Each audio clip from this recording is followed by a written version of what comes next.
Hi, video editing Fiona here. Just to say that there's been a slight change in the way I'm going to do my Netgalley book reviews. I can't get them all to my video editor. Won't take all 5 of them and edit all of them. So I'm going to split them up into part 1 to part 5. So I'm really sorry that this has kind of happened this way, but I hope you'll still enjoy them. Cheers. Hey friends, how are you? Hope you're well. Today I'm here to do my October Netgalley reviews. Some of these books have already been published, but I will tell you which date each book is published.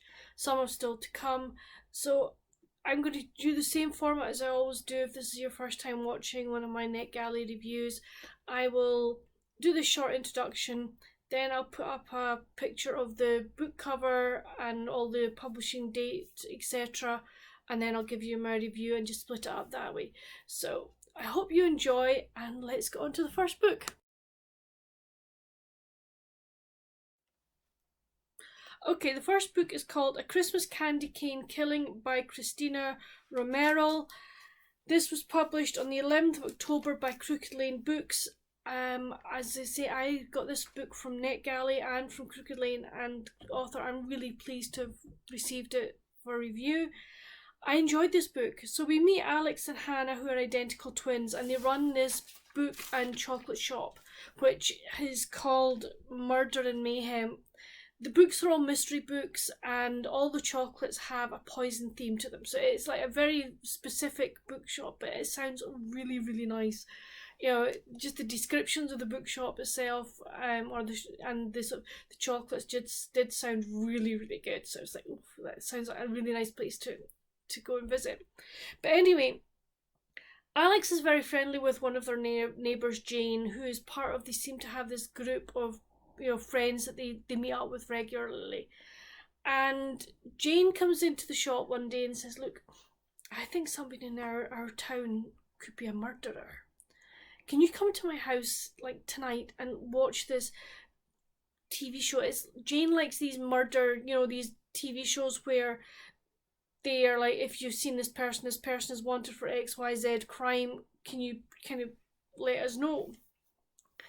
So Jane's like, yeah, sure, I'll come over, thinking, well, you've already accused somebody in a previous book of being not what they are, but I'll come and watch it anyway.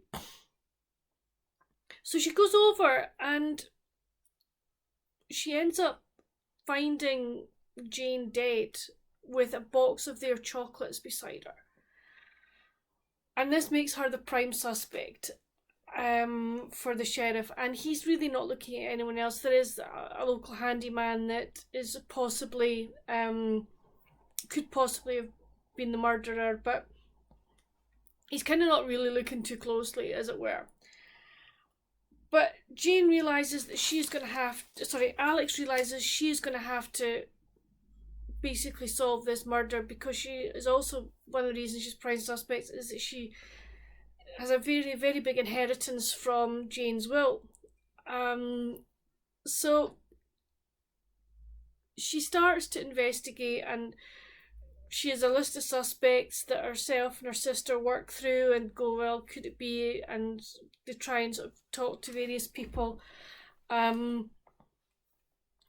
And there's a slight romance with sort of one of the other neighbours for Alex, which is really sweet. He's sort of like, she keeps going over to feed him, which is quite funny. And he's sort of he's trying to help her work out who the possible suspects could be, etc. It was a really good closing. Excuse me. I did work out who the main suspect was, and was surprised by it, I have to say. It was not somebody that had been on my radar, but just a couple of things fell into place, and I was like, oh, right, okay. It was a slow burn of a book. It's not one of these fast-paced cozies. It's quite slow. I really liked Alex and Hannah as characters. I thought they were really good. And I liked the small town atmosphere of it as well, where everybody kind of knows everybody's business. So yeah, which was nice. It wasn't too, that aspect, it wasn't too sort of clawing, as it were. It wasn't too claustrophobic. But no, I really enjoyed it. So if you like it, if you like cozy mysteries and you're looking for one that's got slight Christmas theme to it, then yeah, pick this one up. It was a good read.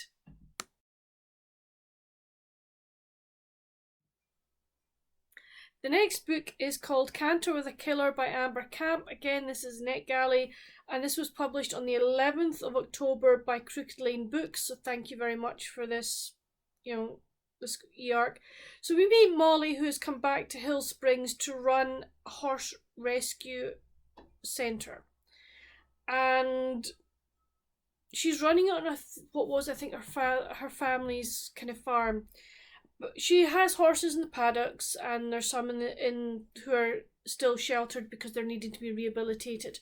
And she also has this donkey that loves to be scratched. He loves attention. He will follow anybody virtually anywhere as long as he gets attention and snacks. She has two really good assistants, Tanner and I think it's Ainsley is the other girl's name. I'm afraid it's gone from my head. But she also has a good friend in the town called Lane, so they help her.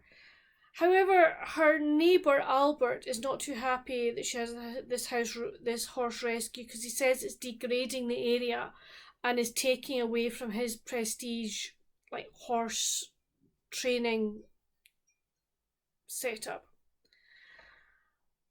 And he keeps phoning her up and complaining, etc. But one day he is found dead, and he has one of her pamphlets about riding lessons in his hand, which makes her the prime suspect. And again, the sheriff isn't looking very closely. She was at school with the sheriff, she knows the sheriff very well, but he's basically not looking for anyone else, because he thinks everything points to her.